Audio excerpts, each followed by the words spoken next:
Welcome to HandiFox Online.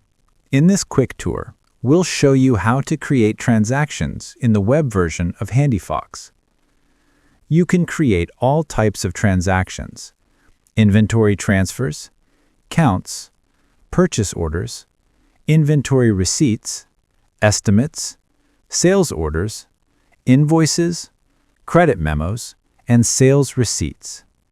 The steps are very similar across all transaction types, but for this demo, we'll walk through creating a purchase order.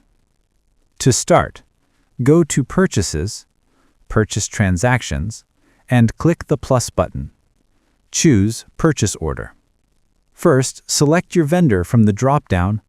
If you only want to see items associated with that vendor, check the box labeled Hide items with other preferred or alternative vendors. That way, HandiFox will filter out items that belong to other suppliers. Next, choose the warehouse where you'll receive this order. You can also assign a team member responsible for the purchase. The vendor and shipping addresses will autofill based on your vendor profile and the selected warehouse. HandiFox also generates a purchase order number automatically, though you can enter your own if you prefer. You can adjust the date as well. Below that, you'll see a custom field. It syncs with the matching field in QuickBooks Online if you've connected your QuickBooks account to HandiFox. Now it's time to add products to the purchase order. You can do this in two ways.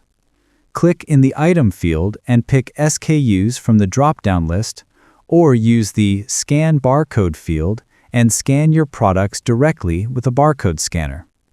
Each scanned or selected item will automatically appear in the order.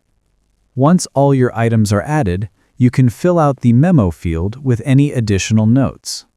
When you're ready, click Save and Send. You'll be prompted to enter the recipient's email. This email template can be customized in your settings. If you just want to save it for later, click Save instead.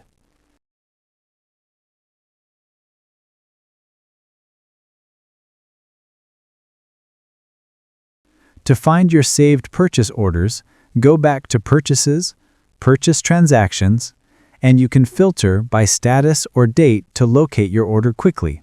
And that's it. Once you've mastered this, you'll find creating any other transaction type follows the same simple flow.